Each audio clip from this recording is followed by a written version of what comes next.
except that there's not a show for me to review right now. It'll be back. Back. It'll be back. Shaun the Sheep and reviewing Power Rangers. I'm hoping it'll come back soon.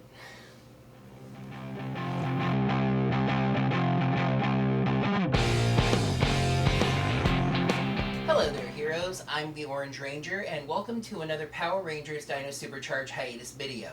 Right off the top, I want to say you can see I am wearing my glasses. They are becoming slightly more necessary for me as time goes on. The thing is, I'm not going to be able to tell if they glare at all from the lights in the room and the light from the window and etc. until I'm editing.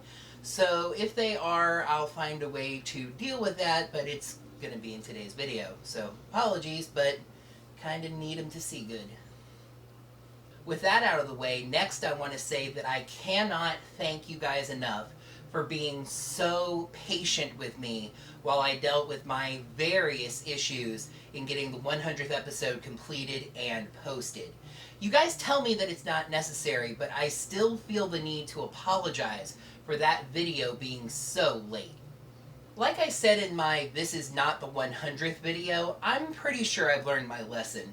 Episodes dealing with villains and other dimensions and things like that are always fun, but they really take a lot out of me, and it's really hard for me to commit to doing that much extra work, again, all by myself, when I'm already committed to the weekly schedule of putting out videos. Now, I'm not saying that those types of episodes are gone forever. You never know when inspiration, or I should say the Silver Skull, will strike again. But from today, it's back to business. I am a reviewer first and foremost, and that is what I need to focus on. Well, except that there's not a show for me to review right now. It'll be back in about a month, give or take, fingers crossed. Actually, the episode that was scheduled to be the 101st episode was a top 10 list. But it would be a little hard for me to get votes from you guys when I'm going to be double timing to catch up on videos. So instead, I'm rearranging things a little bit. On August 1st, I had scheduled a video that was going to be a discussion of the 2017 Power Rangers movie. However, with fresh images and interviews in from Comic-Con in San Diego, I've decided to do that video today instead. After that, we're going to have 3 top 10 videos in a row: Battleizers, Auxiliary Rangers, and Auxiliary Rangers Zords. Once I've made up 2 videos, because July 18th was scheduled to be a 3 run, I'm going to return to the ordinary schedule. If that confused you a little bit, don't worry. This is one of those things that's going to make more sense just as it happens. I would go ahead and post a new schedule, but again, I'm trying to catch up 2 videos as fast as I can. So I don't want to commit to dates to those videos because I just want to post them as soon as they're actually done. When I am caught up, the next video will have a schedule for the end of the hiatus. In fact, as things are looking now, I may have to add a video or 2. Anyway, let's get to today's video. As anyone who knows their morphing grids from their Megazords can tell you, Power Rangers is the latest kids property from the 90s to get a reboot film. The movie is set to come out on March 24th, 2017, and is being directed by Dean Israelite, who's best known for Project Almanac. Go up on that chair. But don't, no, not up here.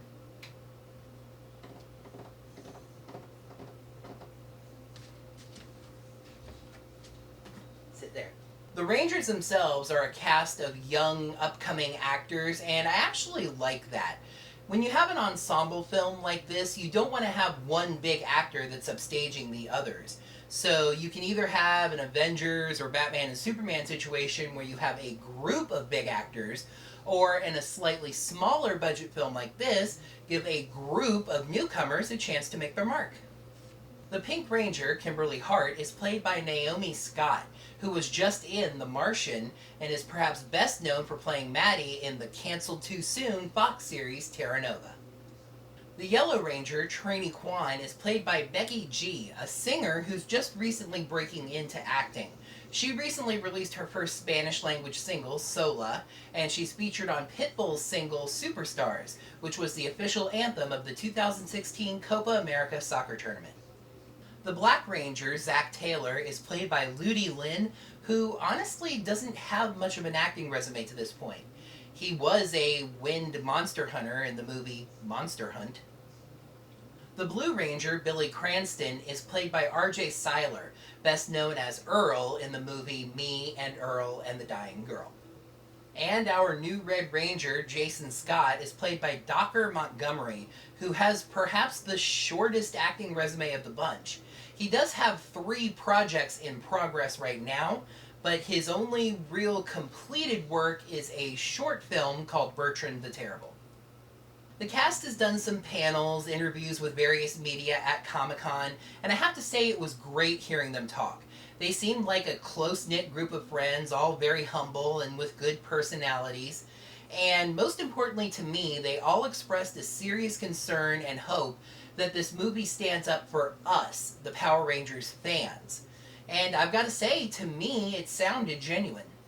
So with a group of up-and-coming actors as the Rangers, the star power for this film comes in the heads of the fight between good and evil, Rita Repulsa and Zordon. Rita Repulsa is played by none other than Elizabeth Banks. She was Sid in Modern Family, Gale in the Pitch Perfect films, and she's actually got some experience playing a bright and flamboyant evil woman, having played Effie Trinket in the Hunger Games quadrilogy. Leading the fight against Rita is Walter White himself.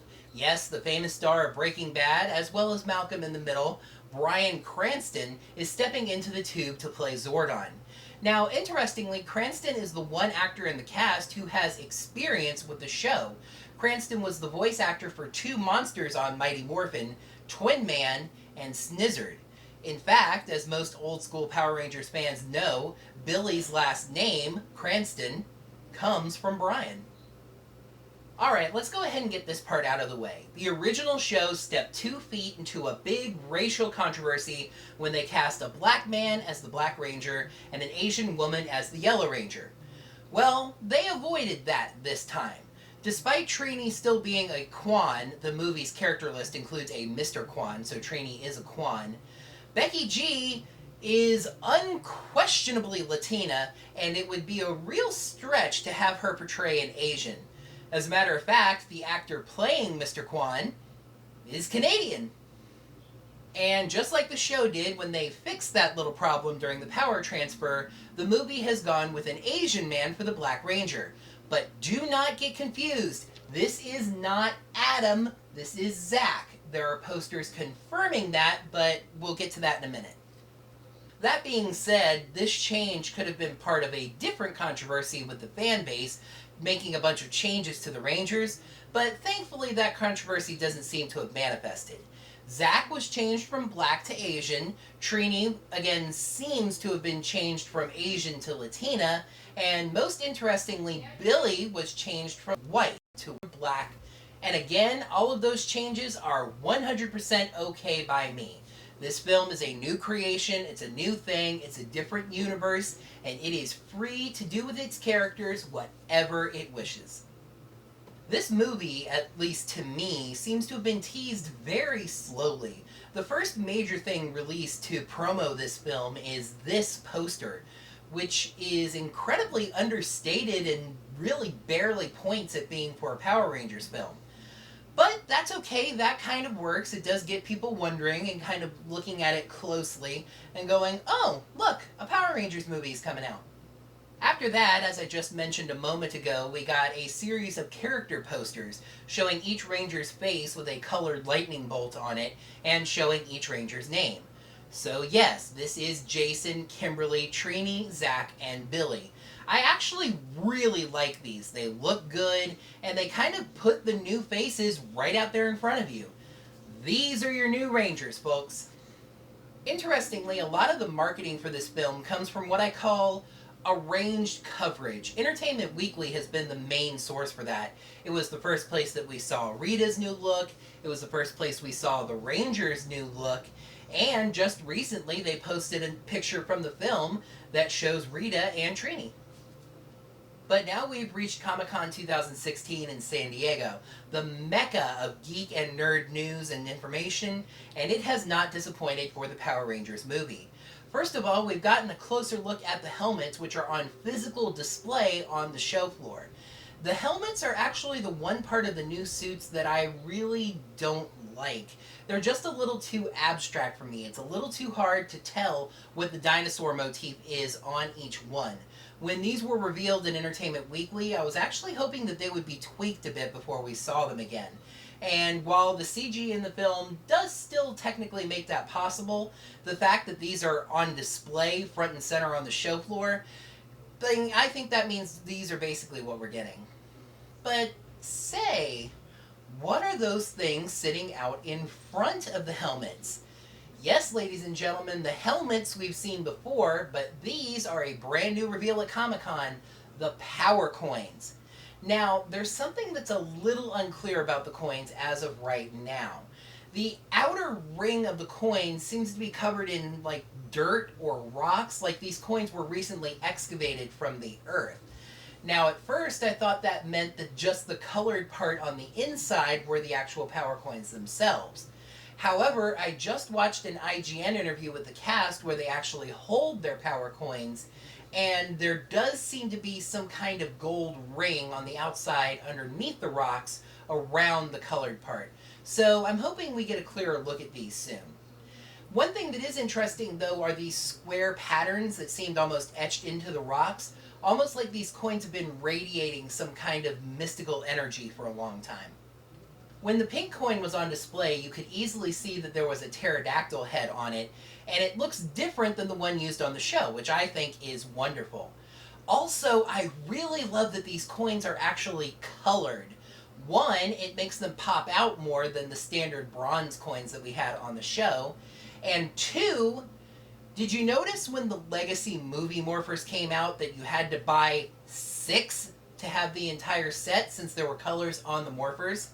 This way, it's easy to just have the one movie morpher and just swap out the colored coins.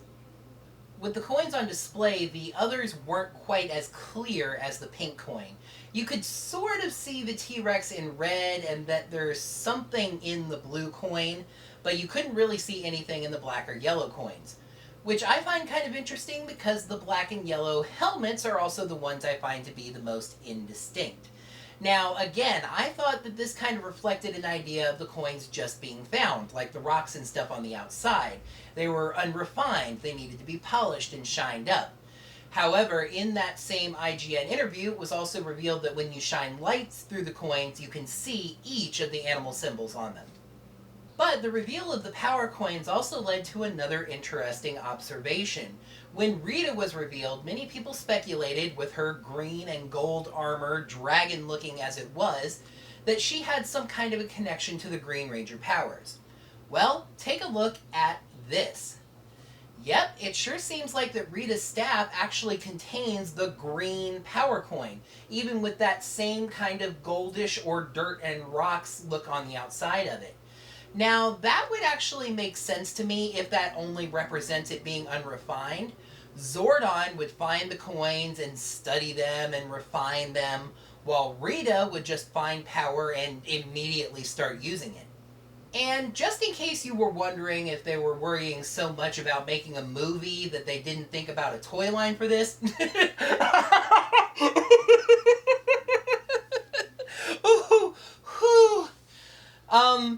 don't worry about that. A line of action figures were on display on the show floor at Comic-Con.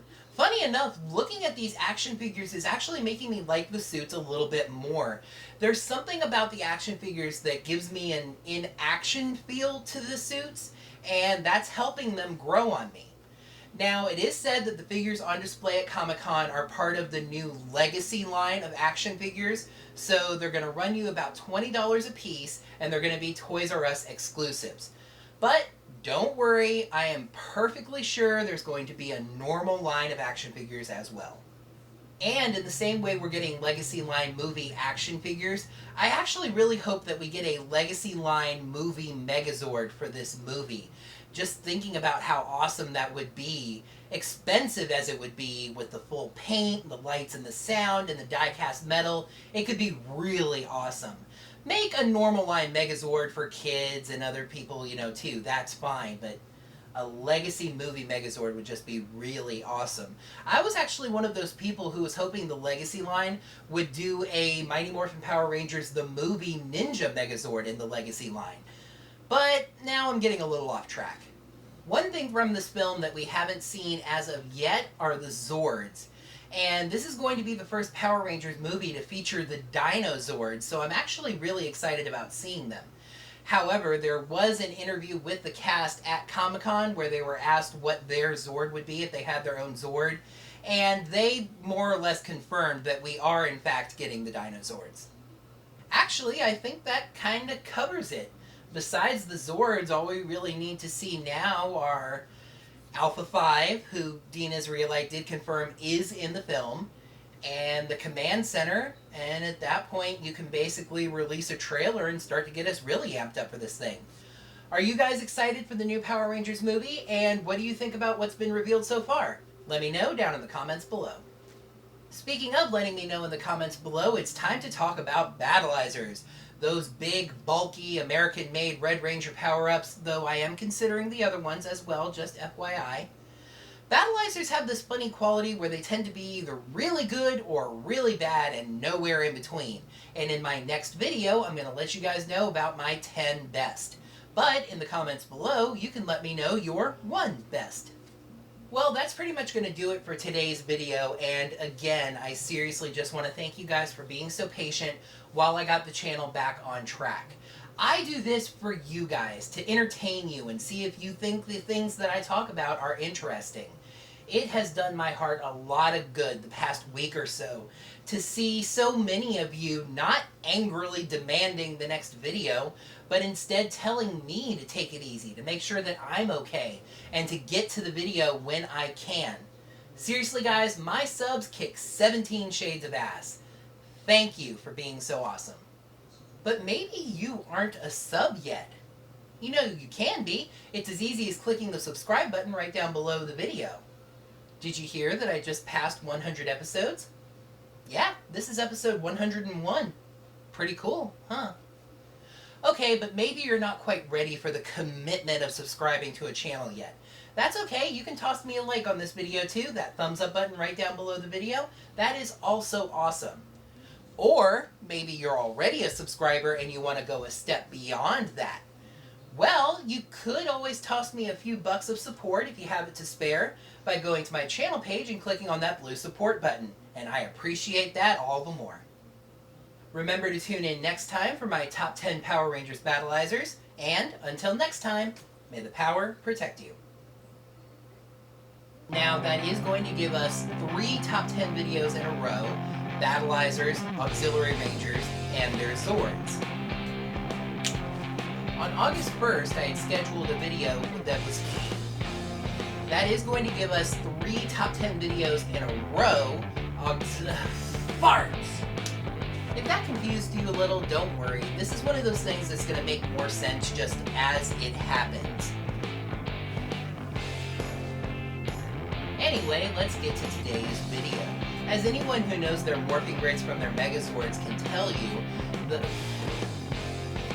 so you can either have an Avengers or Batman vs. Superman situation with a group of big actors, or you can give a group...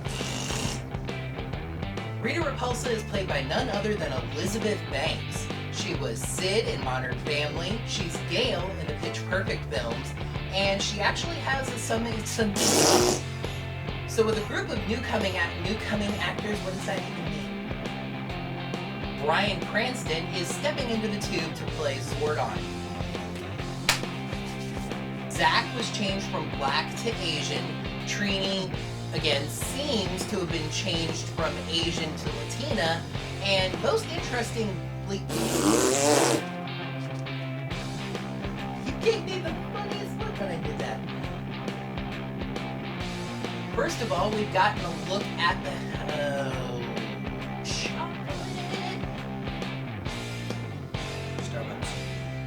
Mexican mocha. It's actually really good. Orange Ranger approved. And in the same way that we're getting Legacy line movie, those big, bulky, American-made Red Ranger power-ups, though I am counting the other ones, by the way. And next week, I'm going to let you know about my 10 best. But in the comments below, you can let me know your 1 best. And with my best, just forget it.